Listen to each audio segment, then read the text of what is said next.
महाविकास आघाडीच्या मोर्चाला उत्तर म्हणून भाजपाच राज्यभरात आंदोलन करणारे मुंबईतील दादर येथे आंदोलन केले जाईल, तर नागपूरमध्ये प्रदेश अध्यक्ष चंद्रशेखर बावनकुळेंच्या नेतृत्वामध्ये भाजप आंदोलन करणार आहे।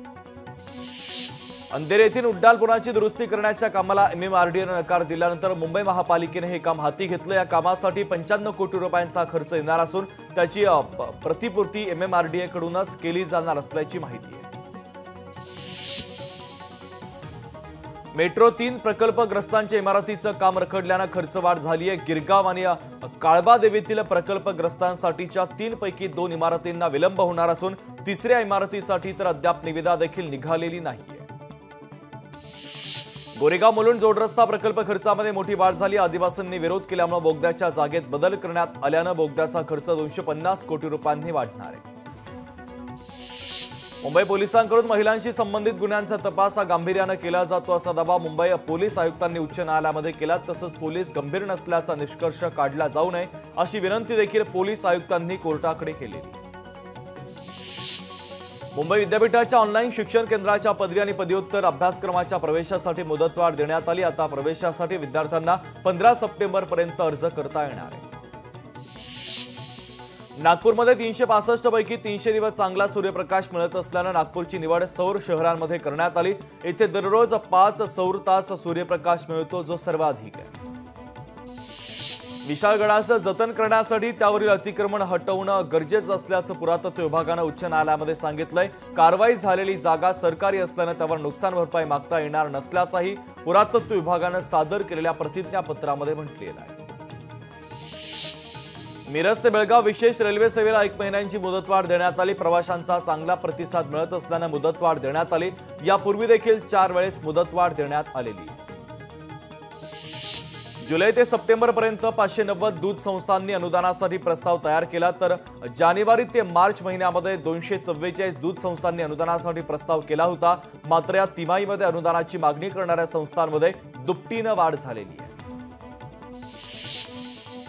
पुण्यामध्ये नागरिकांनी गणेशोत्सव खरेदीसाठी मोठ्या प्रमाणात गर्दी करताना पुणेकर दिसतात। मंडई, शनिवार, रविवार पेठ, बोहली आणि तुळशीबाग परिसरामध्ये गर्दी झाल्याने वाहतूक विस्कळीत झालेली आहे। मच्छीमारी क्षेत्रासाठी वेगळे अर्थतंत्रज्ञान आणलं जाणार असल्याची माहिती नाबार्डच्या अध्यक्षांनी दिली। त्याबरोबरच मच्छीमार क्षेत्राला तंत्रज्ञानाची जोड देण्यासाठी अभ्यास सुरू असल्याचं देखील नाबार्डच्या अध्यक्षांनी म्हटलेलं आहे। महाराष्ट्रासह देशाच्या अनेक भागात सप्टेंबरमध्ये सरासरीपेक्षा जास्त पावसाची शक्यता भारतीय हवामान विभागाने वर्तवली आहे।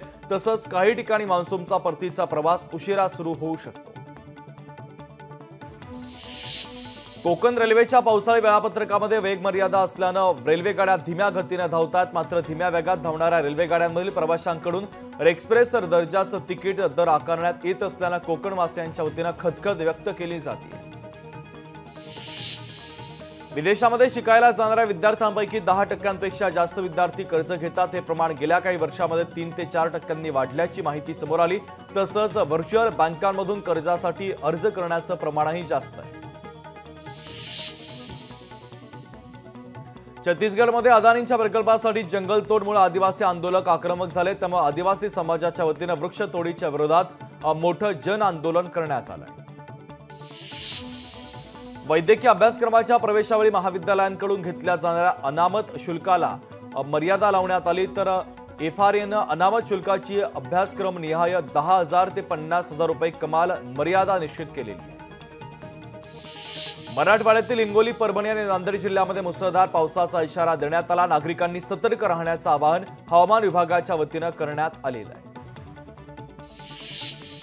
यवतमाळच्या मारेगाव शहरामध्ये जोरदार पावसामुळे अनेकांच्या घरामध्ये पाणी शिरलं, तर दुसरीकडे दमदार पावसामुळे बळीराजा देखील सुखावलेला आहे। महाविकास आघाडीच्या आंदोलनाच्या पार्श्वभूमीवर मुंबईतील हुतात्मा चौकामध्ये पोलिसांचा मोठा बंदोबस्त तैनात करण्यात आला। आंदोलनाला पोलिसांनी अद्याप परवानगी दिली नसून आंदोलनाच्या स्थळी राजकीय पक्षाचे झेंडे किंवा बॅनर लावण्यास पोलिसांच्या वतीने मज्जाव करण्यात आलेला आहे। राजस्थानमधील जोधपूर राज्यामध्ये एकदा पावसाचा जोर वाढलाय, तर जोधपूरमध्ये मुसळधार पावसामुळे शहरातील अनेक भागामध्ये पाणी साचलं। त्यामुळे वाहन चालकांचे मोठे हाल होत आहेत। पैठण येथील शिवाजी नागरी सहकारी बँकेची 35वी वार्षिक सर्वसाधारण सभा पार पडली। बँकेचे चेअरमन रवींद्र काळे यांच्या अध्यक्षतेखाली बैठक पार पडली। यावेळेस बँकेच्या संचालक मंडळासह शेतकरी आणि बँकेचे अधिकारी कर्मचारी उपस्थित होते। पुण्यामध्ये शिखंडिया महाराष्ट्रातील पहिल्या तृतीयपंथीय ढोल ताशा पथकाची स्थापना झाली। 25 जणांचं तृतीयपंथीय पथक आता एकत्र येऊन ढोल ताशा वादनाचा सराव करतोय। पुण्यातील मार्केट यार्ड येथील भाजी मंडईच्या आवारामध्ये त्यांचा सराव सध्या सुरू आहे। सातारामध्ये हाफ हिल मॅरेथॉन स्पर्धेला सुरुवात झाली। खासदार उदयनराजे भोसलेंच्या हस्ते फ्लॅग ऑफ करून स्पर्धेला सुरुवात झाली। देशभरातून 8000 स्पर्धक या स्पर्धेत सहभागी झालेले आहेत। हिंगोली जिल्ह्यामध्ये राज्य उत्पादन शुल्क विभागाच्या वतीनं अवैध दारू विक्रीच्या विरोधात कारवाईची मोहीम हाती घेण्यात आली। या कारवाईत 1,68,000 रुपयांचा मुद्देमाल जप्त करण्यात आलेला आहे। बैलांप्रती कृतज्ञता व्यक्त करण्यासाठी पोळा हा सण मोठ्या उत्साहात बळीराजा साजरा करतो। बैलांना सजवण्यासाठी गोंडा, रेशीमनाथ, मोरका असे विविध साहित्य नशिराबाद येथील नाथ संप्रदाय पिढ्यानपिढ्या बनवण्याचं काम करत आहेत। आशियातील सर्वात श्रीमंत व्यक्ती मुकेश अंबानी आता देशवासियांना नवीन सेवा देण्याच्या तयारीत आहेत। लोकांना त्यांच्या स्वप्नातील घर बनवण्यासाठी अंबानी मदत करणारे अंबानींची MBAPA Jio financial services company लवकरच गृहकर्ज सुरू करण्याची शक्यता आहे। आचारसंहिता आली म्हणून नारळ फोडता, मग आधी कामं का करत नाही? आधी कामं करासा जाप अपंग तरुणानं भाजपचे आमदार बबनराव लोणीकरांना उपस्थित केला। जालन्यातील शंभू सावरगाव येथील कार्यक्रमात त्या तरुणानं सभामंडपाच्या कामावरून जाब विचारलेला आहे। साताऱ्यातील पाचवड येथील तिरंगा इंग्लिश मीडियम स्कूलमध्ये इको फ्रेंडली गणेश मूर्ती कार्यशाळेचं आयोजन करण्यात आलं। यावेळेस शाळेतील अनेक विद्यार्थ्यांनी कार्यशाळेमध्ये सहभाग नोंदवला। तसंच यातून निसर्गाचं संवर्धन करण्याबाबत संदेश देत बनवलेल्या गणेश मूर्ती घरोघरी जाऊन बसवण्याचा संकल्प करण्यात आलेला आहे। पोटच्या मुलीवर अत्याचार करणाऱ्या नराधम बापाला 20 वर्ष तुरुंगवासाची शिक्षा सुनावण्यात आली। 2020 मधील तळेगाव दाभाडे पोलीस स्टेशनच्या हद्दीत घडलेल्या अत्याचाराच्या घटनेप्रकरणी वडगाव मावळ सत्र न्यायालयानं हा महत्त्वाचा निर्णय दिलेला आहे। भिवंडी तालुक्यामध्ये अंगणवाडी स्तरावर आणि जिल्हा आणि प्रकल्प स्तरावर शनिवारी एक फेड मा के नाम अंतर्गत विशेष वृक्षारोपण मोहीम राबवण्यात आली। यावेळी परिसरातील भिवंडी महापालिकेचे मनपा परिचारिका, आशा वर्कर, अंगणवाडी सेविका, मदतनीस यांनी एकत्र येत पर्यावरण वाचवण्यासाठी प्रतिज्ञा घेतलेली आहे। मुख्यमंत्री एकनाथ शिंदे यांनी आदेश दिल्यानंतर आता मुंबई गोवा राष्ट्रीय महामार्गावरील कामांना वेग आला। गणेशोत्सवापूर्वी हा महामार्ग सुस्थितीत करण्याच्या दृष्टीनं पावलं उचलली जात आहेत। नांदेडच्या कंधार तालुक्यातील संगुचीवाडी येथील जिल्हा परिषदेची शाळा मोडकळीला आली, तर शाळेच्या सर्वच खोल्या पावसाळ्यामध्ये गळत असून याच गळक्या खोल्यांमध्ये बसून विद्यार्थ्यांना शिक्षण घ्यावं लागतंय। हिंगोली जिल्ह्यातील ग्रामीण भागात स्मशानभूमीचा प्रश्न ऐरणीवरती आला। गावात एका वृद्धाचा मृत्यू झाल्यानं अंत्यविधी करण्यासाठी जागाच उपलब्ध नसल्यानं संतप्त नातेवाईकांनी रिसोड येथे गोरेगाव रस्त्यावर अंत्यविधीचं स्तरण रचत ठिय्या आंदोलन केलेलं आहे। कोकणात गणपती सणासाठी मोठ्या प्रमाणात भाविक दाखल होतात, मात्र खेड बस स्थानकाची दुरावस्था झाल्याचं पाहायला मिळतंय।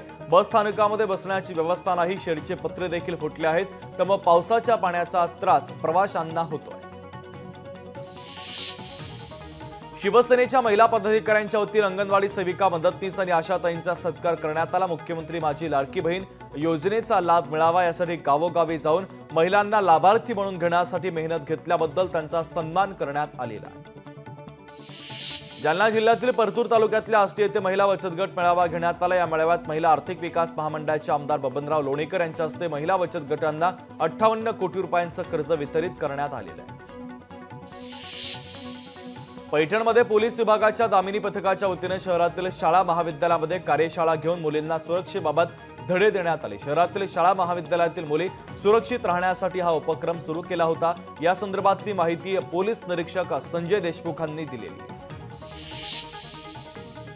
गणेशोत्सवात झेंडूला चांगला बाजारभाव मिळेल या आशेने शिरूर तालुक्यातील शेतकऱ्यांनी शेतात झेंडूची लागवड केली, मात्र गेली काही दिवस पडलेल्या सततच्या पावसामुळे झेंडू पिकावर करपा रोगाचा प्रादुर्भाव झालेला आहे। जालन्यात मातंग समाजाच्या वतीने संविधान सन्मान रॅली काढण्यात आली। मातंग समाजाला उपवर्गीकरणातून स्वतंत्र 5% आरक्षण मिळालं पाहिजे, अनुसूचित जाती आरक्षणाचं वर्गीकरण झालं पाहिजे या मागण्यांसाठी रॅली काढण्यात आलेली होती। रशियाचं हेलिकॉप्टर उड्डाणादरम्यान बेपत्ता झालं। हेलिकॉप्टरमध्ये एकूण 22 लोक होते अशा या संदर्भातली माहिती प्राप्त झाली आहे, ज्यामध्ये 3 क्रू मेंबर होते। तर सूत्रांच्या हवाल्यानं हेलिकॉप्टर तलावात कोसळल्याची माहिती समोर आली आहे। पर्युषण काळामध्ये 2 दिवसीय मांस विक्रीला बंदी घालण्याच्या निर्णयाला मराठी एकीकरण समितीने विरोध केला। तुमचा धर्म तुम्ही सामान्य जनतेवर लादू नका असा आरोप मराठी एकीकरण समितीचे अध्यक्ष गोवर्धन देशमुख यांनी केलेला आहे। केरळमध्ये पलक्कडममध्ये आरएसएसचं 3 दिवसीय वार्षिक अखिल भारतीय समन्वय बैठकीला सुरुवात झाली। या बैठकीला सरसंघचालक मोहन भागवत यांच्यासह भाजप अध्यक्ष जेपी नड्डा यांची उपस्थिती आहे। देशभरात व्यावसायिक गॅस सिलेंडरच्या दरामध्ये वाढ झाली। व्यावसायिक गॅस सिलेंडर 39 रुपयांनी महागला असून मुंबईमध्ये आता 19 किलोच्या सिलेंडरसाठी 1644 रुपये मोजावे लागणार आहेत। नोटबंदीच्या काळातील 25 कोटी 27 लाखांच्या नोटा कोल्हापूर जिल्हा मध्यवर्ती बँकेकडे पडून आहेत। रिझर्व्ह बँकेनं तातडीनं नोटा बदलून द्याव्यात अशी मागणी कोल्हापूर जिल्हा मध्यवर्ती बँकेचे अध्यक्ष पालकमंत्री हसन मुश्रीफ यांनी केलेली आहे। पीक विम्याचा परतावा न मिळालेल्या शेतकऱ्यांनी तक्रार अर्ज दाखल करण्यासाठी मोठी गर्दी केली। नांदेडच्या नायगाव येथील कृषी कार्यालयामध्ये गर्दी पाहायला मिळाली, तर कार्यालयामध्ये एकच कर्मचारी अर्ज स्वीकारण्यासाठी असल्यानं कर्मचाऱ्यांची नेमणूक करावी अशी मागणी आता शेतकऱ्यांनी केलेली आहे।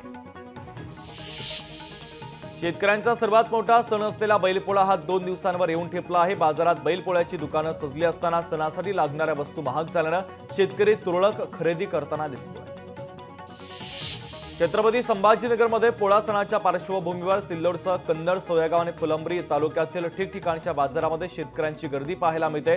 बैलपोळ्याच्या निमित्तानं बाजारामध्ये बैल सजावटीचं साहित्य खरेदीसाठी गर्दी झाल्याचं दिसून आलंय।